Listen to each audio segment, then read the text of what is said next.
Metaverse dan masa depan pendidikan. Belajar jadi lebih seru. Halo Sobat Belajar. Pernah nggak kamu membayangkan belajar sejarah sambil jalan-jalan ke masa lalu? Atau belajar biologi tanpa harus menyentuh hewan sungguhan? Tenang, semua itu bisa kamu lakukan di Metaverse. Sebelum kita jauh membahas dunia pendidikan, kita perlu tahu dulu, apa sih Metaverse itu?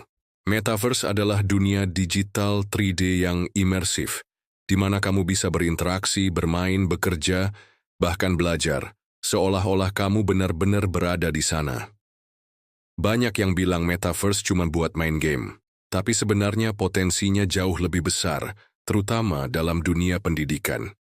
Bayangkan kalau kelas sejarahmu bukan lagi di dalam ruangan, tapi di reruntuhan Koloseum Romawi.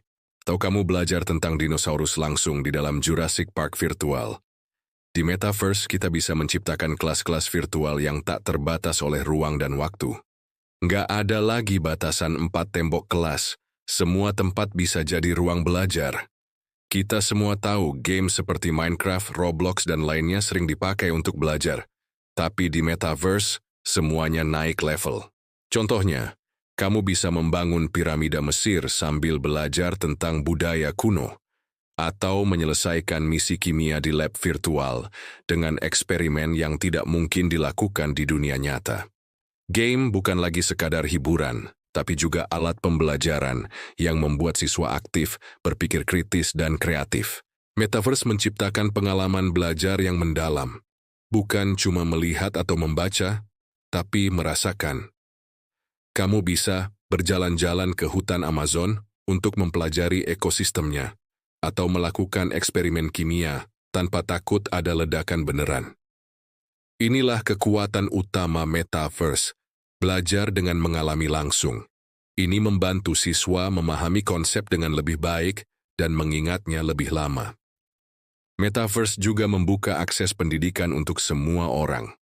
Bayangkan, anak di pedalaman Papua bisa ikut kelas yang sama dengan anak di Jakarta, atau bahkan di luar negeri. Semua bisa belajar bersama tanpa harus pergi ke tempat yang jauh. Metaverse bisa menjembatani kesenjangan pendidikan yang selama ini jadi tantangan. Metaverse memungkinkan siswa dan guru dari seluruh dunia untuk saling terhubung dan berkolaborasi. Kamu bisa membuat proyek sains bersama teman dari Jepang, atau berdiskusi tentang perubahan iklim dengan siswa dari Kenya. Semua itu mungkin terjadi dalam dunia virtual. Bukan cuma untuk sekolah, Metaverse juga bisa digunakan untuk pelatihan kerja, simulasi medis, bahkan field trip virtual ke museum dunia. Artinya, pendidikan bukan hanya untuk siswa, tapi juga untuk siapa saja yang ingin belajar, dari anak-anak sampai profesional. Tentu saja, semua ini punya tantangan. Butuh teknologi tinggi, akses internet stabil, dan pelatihan untuk guru. Tapi seiring waktu dan perkembangan teknologi, kita makin dekat ke masa depan, di mana pendidikan akan lebih merata dan menyenangkan. Metaverse adalah masa depan yang penuh peluang, terutama di dunia pendidikan. Belajar tak lagi membosankan. Dengan Metaverse, belajar jadi petualangan. Jadi, apa kamu siap jadi pelajar masa depan? Kalau kamu suka video ini, jangan lupa like, comment, dan subscribe ya. Tulis di komentar, pelajaran apa yang paling kamu ingin coba di Metaverse. Sampai jumpa di video selanjutnya.